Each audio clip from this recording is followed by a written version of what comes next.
Вподобайте це відео, підпишіться на канал та залиште коментар. Цим ви підтримуєте можливість подальшого створення авторського україномовного контенту. Розділ 11.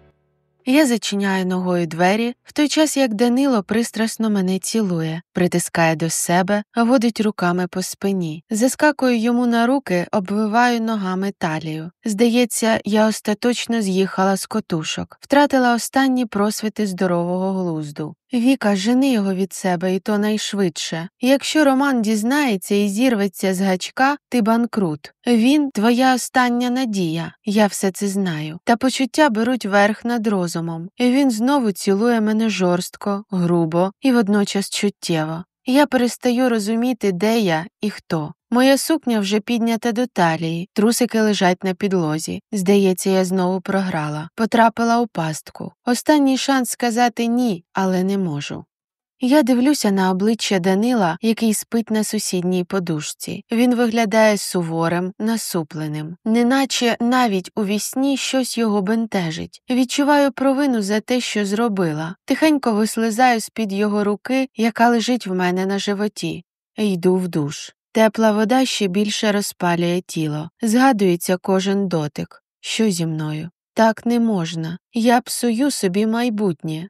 Раніше я зневажала жінок, які керуються лише почуттями, тих, яким зраджують чи кого ображають, а вони не йдуть, бо почуття, тих, які терплять стосунки, що не влаштовують, тих, які кидають добрих чи багатих чоловіків заради хорошого сексу. Тупі курки, так раніше думала я. Тепер же цей камінець лежить у моєму дворі. Коли виходжу з душу до кімнати, намащую шкіру пахучою олійкою. Я звикла до хорошої косметики. Один цей засіб коштує більше, ніж $100. Що я робитиму, як не вийду заміж? Економити? Та краще вже до віку жити без інтиму. Надягаю шорти й футболку і, кинувши ще один погляд на сплячого Данила, вислизаю з кімнати. Відчуваю шалений голод. Я ладна і слона зараз з'їсти. Однак у кафешці згадую, який мала вигляд кілька років тому з зайвою вагою, і весь мій ентузіазм з приводу їжі згасає. Обмежуюся ромашковим чаєм і 2 шоколадними цукерками. Я боюся повертатись у свій номер. А тому сиджу на шкіряному дивані, удаючи, що досі п'ю чай, до того моменту, коли крім мене тут більше нікого не залишається. «Я прошу вибачення», – вічливо звертається до мене офіціант. «Ми працюємо до останнього клієнта, але вже 2 година ночі. Я все розумію, вже йду». Неохоче встаю і плентаюся на вихід, підіймаюся до номера. Коли заходжу всередину, зітхаю з полегшенням. Данила немає. Хоч не доведеться вести ці незручні розмови. Хоча й про що там говорити. І він чітко висловив свою позицію. Між нами нічого серйозного. Про всілякий випадок зачиняюся зсередини на ключ. Залажу під ковдру. Постіль пахне чоловічими парфумами. Я вдихаю цей запах і спокійно засинаю. Як прокидаюся відразу на пробіжку, я за здоровий спосіб життя. Коли виходжу на вулицю, інстинктивно озираюся, та Данила, слава Богу, біля входу до готелю немає. Роблю 3 кола. Коли футболка прилипла до спини, вирішую, що вже вистачить. Повертаюся до номера і приймаю душ. Сідаю за навчання. Пообідати вирішую у кафе в центрі міста. Я швидко одягаюся, зав'язую гульку, беру окуляри від сонця і поспішаю вниз. Взагалі розумніше було б нікуди не їхати, а пообідати в кафешці на 1-му поверсі готелю. Проте хочеться хоч ненадовго розслабитися та забути про проблеми. Я сідаю в таксі і називаю адресу кафе. Одна з причин, чому в мене досі немає авто, я дуже люблю роздивлятися людей, будинки, природу. Розмірковую, хто ці люди, як вони живуть, чи щасливі вони. А це не так добре виходить, коли потрібно бути постійно сконцентрованою та відповідати за своє й чуже життя. За 10 хвилин чи навіть менше таксі зупиняється біля 2-поверхової будівлі з надписом над входом «Рута». Я розплачуюся з водієм, заходжу всередину і відразу сідаю за вільний столик біля вікна. З цим місцем пов'язано багато спогадів. Раніше я часто тут обідала. Потім, коли почала обкручувати багатіїв, стала ходити по найдорожчим ресторанам міста. Однак іноді я повертаюся сюди за теплою атмосферою і смачною їжею. Замовляю собі салат з овочами та зеленню і свіжий апельсиновий фреш. Хочеться круасан, шоколад і каву, але не можна. Зовнішність понад усе. Пообідавши, я вирішую прогулятися пішки містом, бо виходити сьогодні більше не планую. Повільно йду вулицею і розглядаю людей, які кудись поспішають – чоловіків, жінок і дітей. Підставляю обличчя до сонця. Отримую насолоду від архітектури будівель, бруківки, інфраструктури. По всьому місту повідкривалися нові кав'ярні та ресторани. Я повертаю голову, роздивляючись через вікно інтер'єр однієї з таких нових кав'ярень. І раптом бачу Данила. Він спокійно попиває каву й обіймає якусь брюнетку. Потім ловить мій погляд і усміхається. Притискає свою супутницю до себе і щось шепоче їй на вухо та цілує в маківку. Я різко розвертаюся і йду. Настрій зіпсовано. Ну чого він мені трапився? Було ж все нормально. І коли цей чоловік встиг завести когось? Ми ж тільки вчора були з ним разом у моєму номері. Ловлю таксі на вулиці і їду до готелю. Там швидко підіймаюся на 7-й поверх. Забігаю до свого номера і закриваюся на ключ зсередини. Потім перевдягаюся, лягаю на ліжко, всовую у вуха навушники і слухаю Теді Свімс. І чого я так завелася? Він вільний чоловік, може робити що завгодно. Я вже вирішила, що для мене це минулий етап. І взагалі не варіант. Може, воно і на краще, бо навряд чи я б змогла щось у нього відсудити чи забрати. Крізь навушники чую незрозумілий шум. Знімаю їх. Так і є. Стукають у двері. Вже збираюся встати, як чую голос Данила. «Віко, відчини! Давай поговоримо!» Я завмираю. Серце починає битися сильніше. Чого він тут? Що йому треба? І чому врешті я так хвилююся? Знову надягаю навушники і вмикаю музику, але вже голосніше. Я не відчиню, бо почуття знову мене накриють. В мене є ціль, а він хай розважається зі своїми новими дівчатами. Сльози виступають на очах, і я від цього злюся. Було б через кого плакати чи переживати. Хіба ти, Віко, не знала, що він бабій? Від улюблених пісень мені легшає. А потім я непомітно для себе засинаю.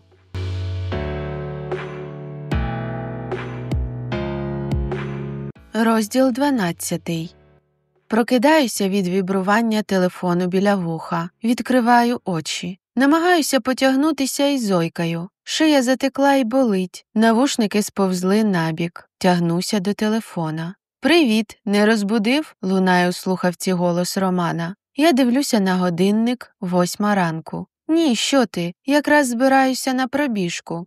«Рух – це життя», – підтримує він. «А в мене до тебе справа. Чи не хочеш бути моєю супутницею на сьогоднішній вечір? Це благодійний захід. Збирають кошти на дитячі будинки. Будуть всі впливові люди міста. Я йду, але в мене немає пари». «Справді, дуже достойна тема збору. Я залюбки. Тоді заїду за тобою о 7:00. Домовилися». Я кладу слухавку і радію. Навіть нічого спеціально робити не треба. Він вже на гачку. Потрібно лише правильно підіграти. Значить, сьогодні я маю бути красивою, але не відверто чи спокусливо, а як світська леді, також розумною та привітною. Я зіскакую з ліжка і підходжу до шафи, роздивляюся свої речі. Більшість з них орієнтовані на чоловіків по типу Максима і Данила. Або надто короткі, або з глибоким декольте, або з відкритою спиною чи взагалі прозорі. Нарешті знаходжу одну підходящу сукню, елегантного крою, довжиною майже до підлоги, синього кольору. Є 2 вирізи по боках, але не надто відверті. Розмірковую над образом на вечір, як у двері стукають. Я насторожуюся. Вчора сюди приходив Данило. Сподіваюсь, що зараз це не він. «Хто там?» – питаю з-за дверей. «Це кур'єр. Тут для вас посилка». «Залиште біля дверей», – кажу я. Відчиняти не хочеться. «Не можу, вибачте. Потрібен ваш підпис». Нарешті наважуюся. Переді мною і справді стоїть кур'єр. Хлопець років 20, не більше. В руках тримає букет червоних троянд. Озираюся направо і наліво, проте крім нього більше нікого немає. Ось, розпишіться, будь ласка. Він простягає мені бланк та ручку. А від кого це? Здивовано дивлюся на квіти і розписуюся. Відправник анонімний. Заходжу назад до номера, нюхаю троянди. Запах дивовижний, соковитий, глибокий, чарівний. Записки немає. Ставлю їх у вазу. Очевидно, що це від Романа. Значить, все йде як треба. Настрій покращується. Що не говори, а оці всі закоханості геть не мають нічого спільного з такими от дорослими, красивими і комфортними стосунками.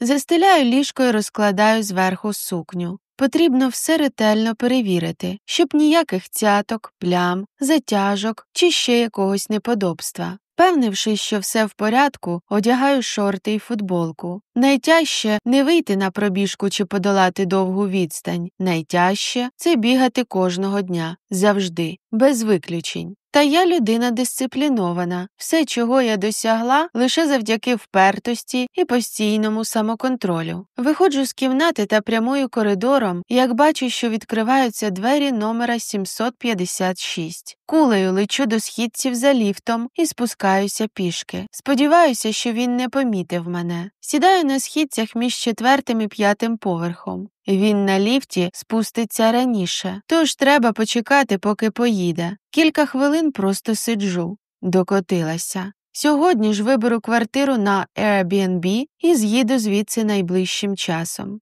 Так і дешевше, і вірогідність зустріти Данила впаде практично до нуля. Встаю на ноги і стаю біля вікна. Данило виходить з готелю і сідає у машину. Раптом підіймає голову і дивиться наверх. Це мені, мабуть, здається, але ніби на 7-й поверх. Невже на мої вікна? Аго, Віко, зупинися. Ці думки ні до чого хорошого не призведуть. Ті 2 ночі нічого не значили. Може, на 7-му поверсі живе ще якась його коханка. Коли машина Данила від'їхала, зітхаю з полегшенням і йду на ранкову пробіжку. Сьогодні планую почати інтенсивніше вивчати англійську. Знаю, що Роман має ще якийсь бізнес і працює з іноземними інвесторами. Часто їздить за кордон. Я мушу відповідати цьому рівню. Треба розуміти і спілкуватися англійською, неначе я дівчинка з хорошої забезпеченої сім'ї, яка вивчала мови з особистим репетитором ще зі школи, якщо не з дитсадка. Тож вмикаю на телефоні англомовний подкаст. Буду слухати, поки бігаю.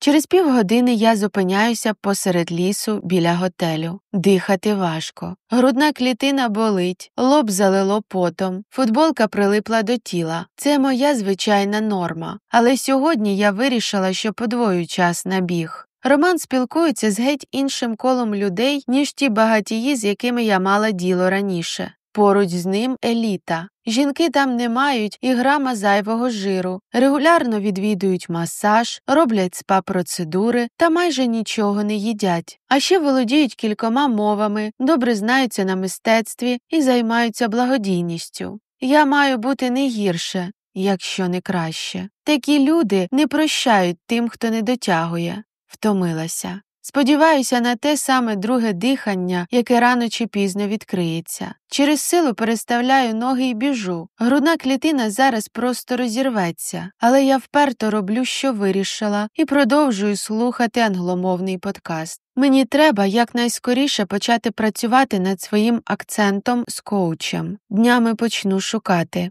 Через півгодини знущання з себе повертаюся до готелю. Намагаюся ніде не зупинятися і якнайскоріше дістатися до душу, бо від мене тхне за кілометр. Зазвичай після пробіжки я стаю енергійніша, та сьогодні навпаки. Така втомлена, що ледь пересуваюся. Приймаю контрастний душ і верещу, коли крижана вода обпікає мені шкіру. Разом з цим болем з мене виходить втома від тренування та тривожні думки про Данила. Настає дивний спокій, який межує з байдужістю. Я виходжу з душу, намащуюся кремом та висушую волосся феном. Потім дістаю з холодильника пляшку з водою і сідаю за комп'ютер. Година граматики, ще 2 – серіал англійською, потім вчу слова. Ще година – заняття з репетитором. Після уроку відкриваю Google і шукаю інформацію про Романа. Натрапляю на кілька його соцмереж. Все таке прісне, що аж блищить від чистоти. Жодного фото, де він п'яний з друзями чи ненадійними людьми поруч. Ні сумнівних стосунків, ні дій, які б могли викликати обурення. Це тобі не Данило, де різні дівки на кожному фото і купа людей, які виглядають як злочинці. Читаю інформацію далі.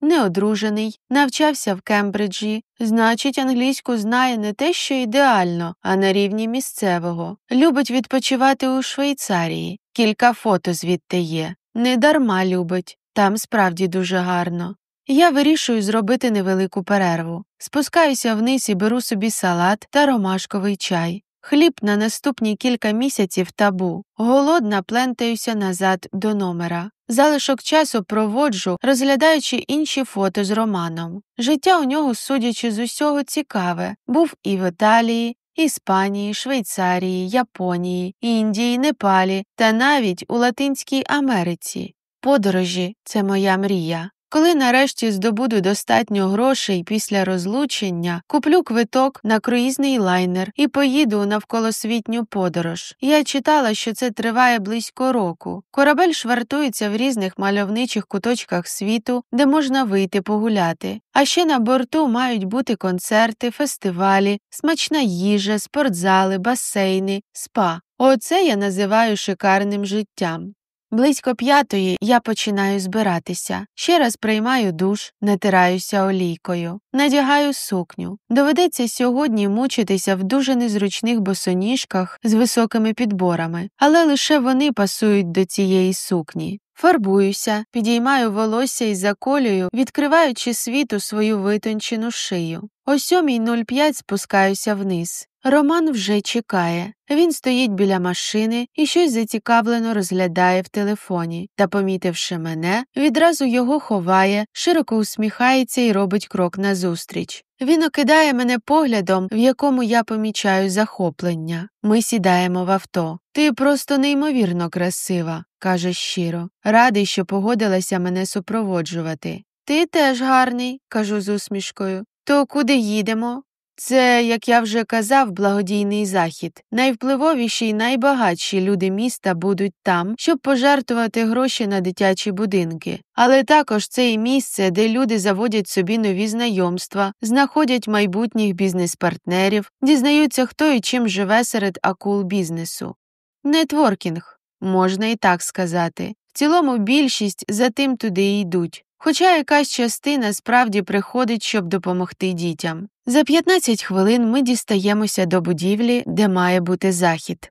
Заходимо всередину. Я тримаю Романа під руку і йду з високо піднятою головою. Сцена порожня. Ще ніхто не жертвує гроші. Людей не так багато. Вони ходять між столами з келихами шампанського і маленькими канапками. При погляді на їжу мій рот наповнюється слиною. Боюся, щоб шлунок не почав бурчати і не видав мене. Беру одну канапку і келих з шампанським. Роздивляюся навколо. Більшість жінок у віці 35+. Від їхнього одягу віє дорожнечею, і вони ледь не нахиляються вперед під вагою коштовностей на шиї. Жінок мого віку небагато. Складається враження, що ми якісь коханки, які можуть похвалитися своєю молодістю та мріють потрапити до цього кола, яке не приймає їх. Я переводжу погляд на ще одну дівчину мого віку. Я її вже бачила, але де? Раптом згадую, це брюнетка, яку Данило притискав до себе у кав'ярні. Кров приливає мені до щік, коли я розумію, хто її супутник. Данило. Не думала, що його цікавить благодійність чи взагалі хоч щось, крім жінок. Тягну Романа в інший кінець залу. Він не розуміє, що я від нього хочу, але слухняно йде слідом. Що робити? Навряд чи мені вдасться уникати Данила весь вечір, та я вирішую все-таки спробувати.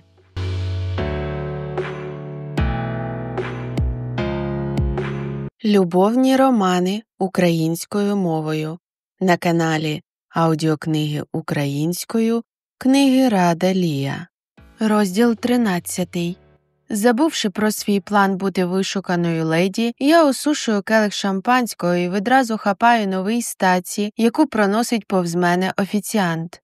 «Все нормально?» – питає Роман. «Так, все чудово», – кажу я, та мене видають мої руки. Вони тремтять. «Якщо тобі тут некомфортно, ми можемо піти. Я лише привітаюся з кількома хорошими знайомими зараз». «Не треба», – беру його за руку. «Все справді добре». «Роман Висоцький?» – чую до болі знайомий голос. Я повертаюся разом з Романом до Данила. Він привітно дивиться на мого супутника, повністю ігноруючи мою присутність. «Так, а ви?» «Данило Веремій». Він потискає руку Роману, ввічливо усміхаючись. «Багато чув про вас хорошого». «Справді?» «Так. Давно хотів з вами познайомитися». «В мене для вас є цікава пропозиція», – продовжує Данило і показує рукою в сторону. «Якщо ви не проти, можемо обговорити». Роман дивиться на мене, неначе очікує дозволу. «Йди, все нормально. Я знайду, чим тут зайнятися». Він киває і відходить. Насправді, я не дуже хочу, щоб вони спілкувалися. Хто знає, що Данило захоче йому розказати. Повертаюся і натикаюся на погляд брюнетки. Вона уважно спостерігає за мною. Потім привітно усміхається. «То це ви, Віка?» «Так». Дивуюся, що вона знає моє ім'я. «А ви?» «Я Олена, зведена сестра Данила». Її зізнання мене шокує. Я думала, що в них побачення, що ті ніжні обійми і поцілунки у маківку є ознакою стосунків. А виявляється, вона його сестра. І хоч це нічого не змінює, бо ж Данило в будь-якому разі не сприймає мене серйозно, мені приємно. «Данило розповідав мені про вас», – продовжує вона з усмішкою. «Ви справді дуже вродлива». Я заливаюся рум'янцем. Навряд чи він казав про мене щось подібне. Бурмочу собі під носа і тягнуся за наступним келихом, щоб приховати своє збентеження. Я не знала, що у нього є сестра, думала лише брат.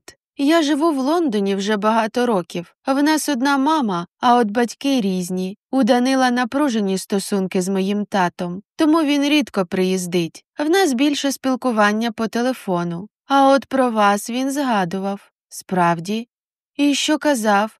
Чи, може, мені краще не знати? Що ви? Олена розсміялася. Мій брат, звичайно, баламут, але жінок не ображає. Казав, що ви дуже гарна і розумна, що мови знаєте. Мої щоки стають схожі на два томати. Справді, кажу з недовірою. Хочу запитати, що ще він згадував, але до нас вже підходять Роман і Данило. Судячи з виразу обличчя мого супутника, розмова йому сподобалася. Його постава розслаблена, він посміхається. Ловлю на собі зацікавлений погляд Данила і відвертаюся. «Їдемо?» – запитує в мене Роман. Я киваю. Ми прощаємося з Оленою і Данилом, який навіщось цілує мені руку, і йдемо на вихід. «Уявляєш, – каже Роман вже у машині, коли ми їдемо містом, – Данило, з яким ми щойно познайомилися, запропонував зробити мережу спортклубів у Лондоні, але йому потрібен інвестор. І тебе ця пропозиція цікавить? Ти йому довіряєш?» «В житті нікому не можна довіряти, – каже філософськи, – але мені подобається ринок Англії. Я вже давно думаю над тим, чим можна там зайнятися. А тут ніби хтось почув мої думки. Та само собою, що мої юристи перевірять цього Данила. Я закушую губу. Чогось думаю, що як почнуть перевіряти, то там вилізе якийсь кримінал. Та, звичайно ж, мовчу про це.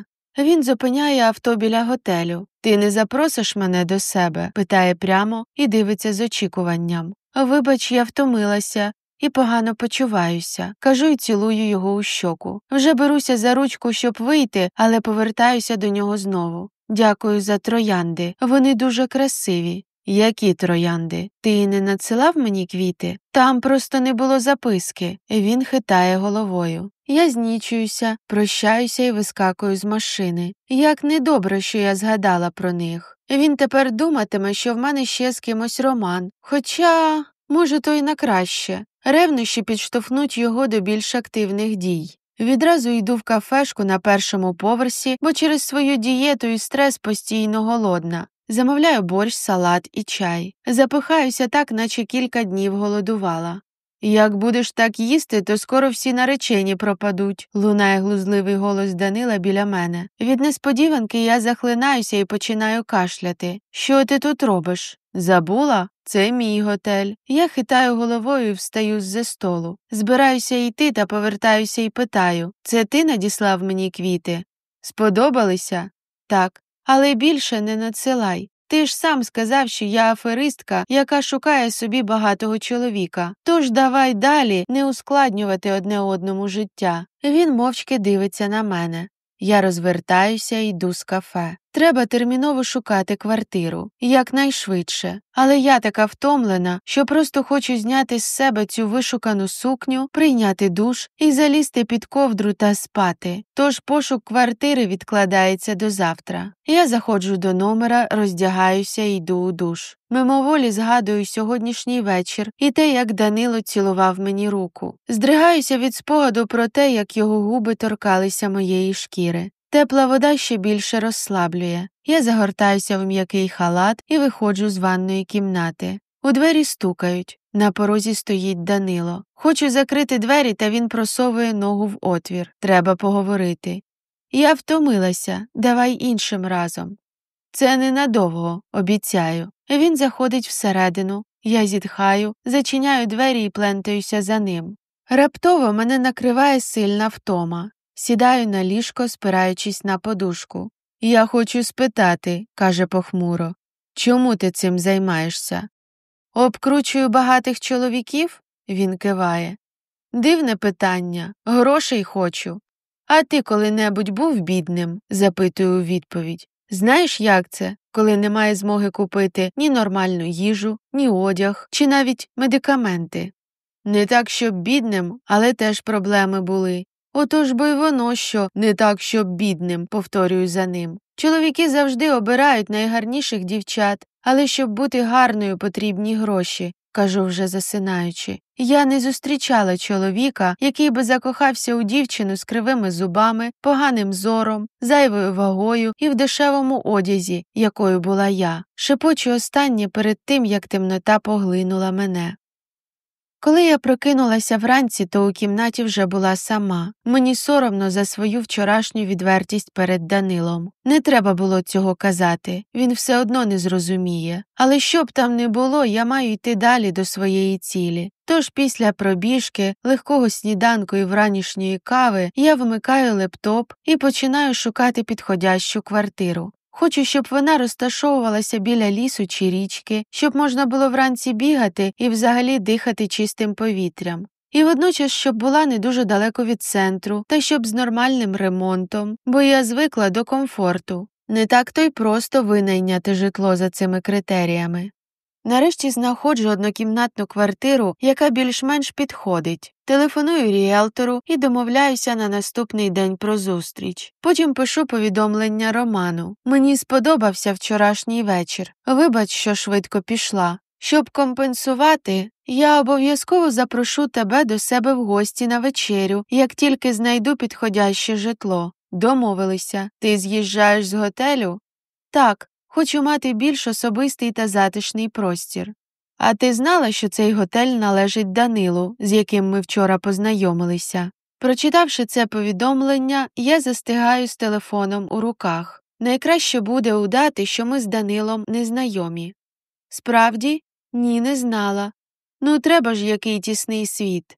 Гаразд, чекатиму запрошення. Я відкладаю телефон і починаю свою звичайну щоденну рутину. Заняття з репетитором, вивчення граматики, нові слова. Мені тепер англійська особливо потрібна. Якщо Роман вкладеться в бізнес в Англії і ми переїдемо туди, я муситиму спілкуватися з його партнерами і просто хорошими знайомими. Після того, як прочитую статтю англійською про нові технології на 15 сторінок, відчуваю, що мозок гуде від кількості нових слів. Втомлено протираю очі і відсовую лептоп. Потім дістаю з шафи валізу з олійними фарбами і полотном. Іноді я згадую, що люблю писати картини, але лише іноді, коли дуже втомлююся і хочеться чогось душевного і теплого. А потім я зазвичай нагадую собі, що малюванням багато не заробиш, і закидую це діло знову в окрему валізу. Так і тягаю її всюди за собою. Викинути не можу, бо це заняття для душі, і й займатися цим не можу, бо спочатку тіло, а потім душа. Я ґрунтую полотно і ставлю його окремо підсохнути. Дивлюся в телефоні референси, які вже підготувала. Мені подобається неповторний стиль Ван Гога чи Матіса, коли здається, що це вагончик з фарбами вибухнув, і світ вмить став яскравішим. Коли отримаю гроші від розлучення, мені не треба буде більше працювати, я стану вільна від усього. Тоді винайму собі окрему студію і буду цілими днями малювати. І плювати я хотіла на весь світ, особливо на чоловіків. Від думок мене відриває стукіт у двері. Я беру ганчірку, щоб витерти руки після ґрунтування. Фарба відтирається важко. 2 пальцями обережно беруся за ручку. На порозі стоїть Данило з пляшкою шампанського і 2 келихами. Моє серце підскакує аж до грудей. Я ошелешено дивлюся на нього. Потім швидко зачиняю двері, але Данило притримує їх рукою. «Не поводься, як маленька», – каже спокійно. «Давай просто поговоримо. Я не питиму з тобою. Знаю, чим все це закінчується», – кажу, пропускаючи його всередину. Врешті, це його готель. Добре, що днями я звідси поїду. Він усміхається, заходить всередину. Здивовано дивиться на мої забруднені фарбою руки. «Це що? Писати картину буду». «Ти ще й малюєш?» «Прямо дівчина на всі руки майстер», – каже і розливає шампанське по келихах. «Будеш глузувати з мене, то краще йди», – злюся, витираючи ганчіркою фарбу. Все», – він підіймає руки догори. «Більше не буду, обіцяю». Я беру свій келих, хоч спочатку й не збиралася пити. Роблю ковток холодного, приємного на смак напою, потім сідаю на ліжку. «Про що ти хотів поговорити?» «Ти казала, що обкручуєш чоловіків, бо тобі потрібні гроші». «Данило, ні, ти дослухай мене до кінця», – він підіймає руку. «А якщо я буду тебе утримувати і дам гроші, я можу розраховувати на ексклюзивність цих стосунків?» Я здивовано дивлюся на нього. З його вуст це прозвучало так, ніби я продаюся і сплю за гроші. Проте це не так. Я задумуюся. Я ніколи не була у своїй голові жінкою, яка займається коханням за винагороду. Так, я аферистка. Так, корисливе стерво, яке при розлученні може отримати хороші статки. Але це завжди були серйозні стосунки. Тимуру я не зраджувала, Максиму також. По мотелях ніколи не їздила. «Ти здурів?» – кажу йому розсерджено. «Забирайся з мого номера». Я встаю з ліжка, та Данило зупиняє мене і пристрасно цілує.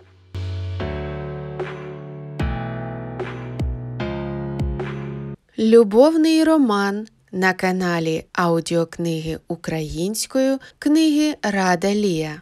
Розділ 14. Від його поцілунку і випитого шампанського в мене паморочиться в голові. Він торкається губами щоки, скроні, шиї. Мені хочеться розтанути у ньому. Я відповідаю взаємністю. Моє тіло тремтить від кожного його дотику. І я розумію, що не зможу йому відмовити. Просто фізично не вдасться, бо хочу цієї близькості найбільше у світі. В цю мить, коли він притискає мене до себе, ніжно торкається і цілує, мені здається, що в нього також є почуття. Я знаю, що це неправда, але мені хочеться у це вірити. Тону в його карих очах. Здається, я більше не сприймаю стосунки і інтим як роботу. Принаймні, не сьогодні. Вранці я прокидаюся сама. Ні записки, ні повідомлення у месенджері, нічого. Сідаю у ліжку, тягнуся до телефона і бачу на столику гроші. Кров приливає мені до лиця. Я дістаю їх і рахую. $1000.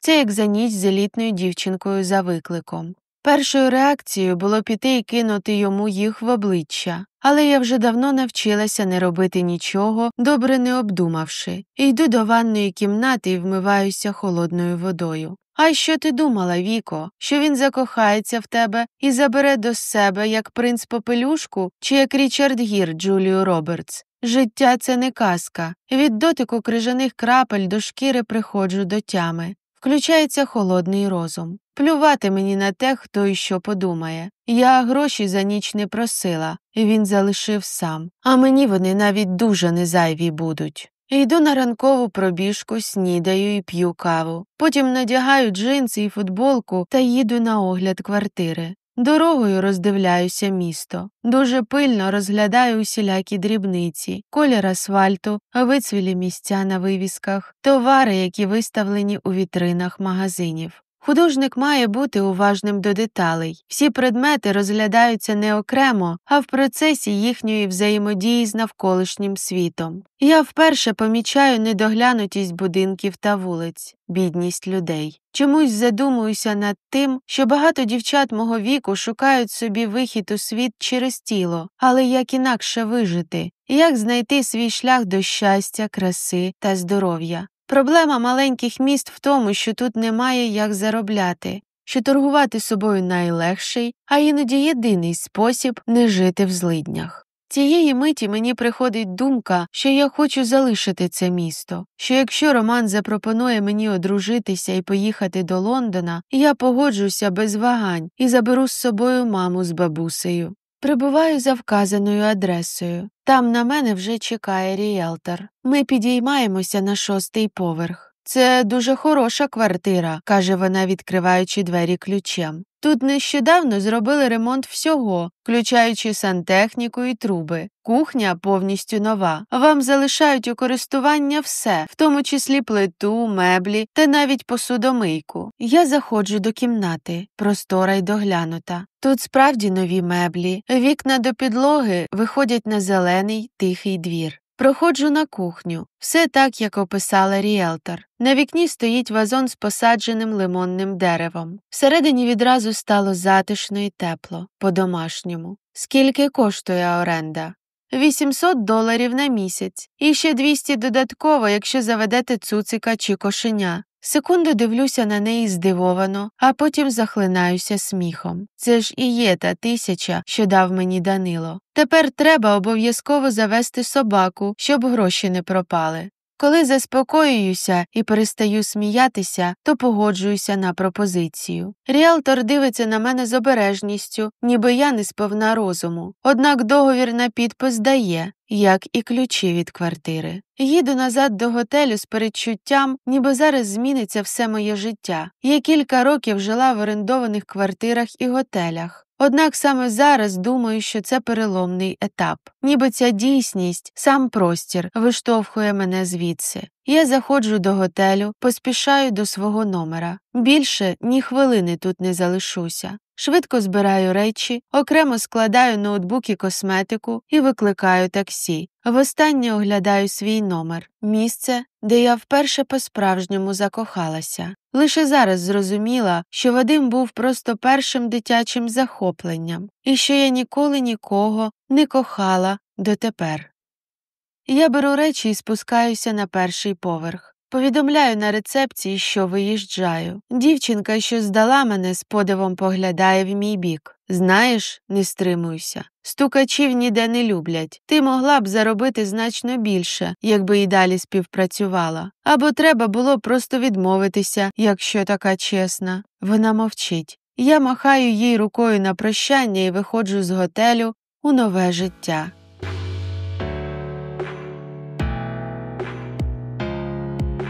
Розділ 15. Пройшло 3 місяці. «Зайчику, я не розумію, чого ти не можеш переїхати до мене. Ти живеш в однокімнатній квартирі, коли в мене є будинок площею 300 квадратних метрів. Бо мені тут подобається», – я знизую плечима. Ми п'ємо чай на кухні в моїй орендованій квартирі. На руках в мене сидить 6-місячна спаніелька Марта, яка вже дуже підросла, але все ще вважає себе маленькою і проситься на ручки. «Ще й з собакою», – не заспокоюється Роман. Як хтось з моїх друзів дізнається, мене заклюють. Моя дівчина разом з собакою у квартирі 40 метрів квадратних, а я один у двоповерховому будинку. Він зітхає. А ти не кажи своїм друзям, і проблем не буде. Ще чаю? Я встаю з-за столу і вмикаю електричний чайник. Дістаю з шафи шоколадку. Ховаю від Марти, яка обожнює все солодке, і, не дивлячись на суворі покарання, дістає смаколики зі столу. Я не вживаю цукор, нагадує Роман мені. Послухай, може, все-таки будемо жити разом? Ти ж знаєш мої принципи. До одруження я з чоловіком жити не буду. А як же Максим? От і я про те, пирхаю. І чим все закінчилося? Він зітхає.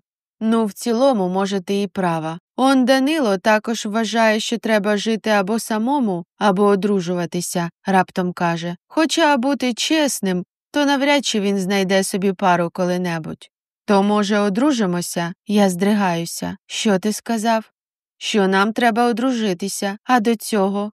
Що Данило також не радить нам жити разом. Мені стає гаряче. Ти обговорюєш з ним наші стосунки? Що ти? Ніяковіє Роман. Це так просто мова зайшла. А так то ні, не обговорюю, звичайно.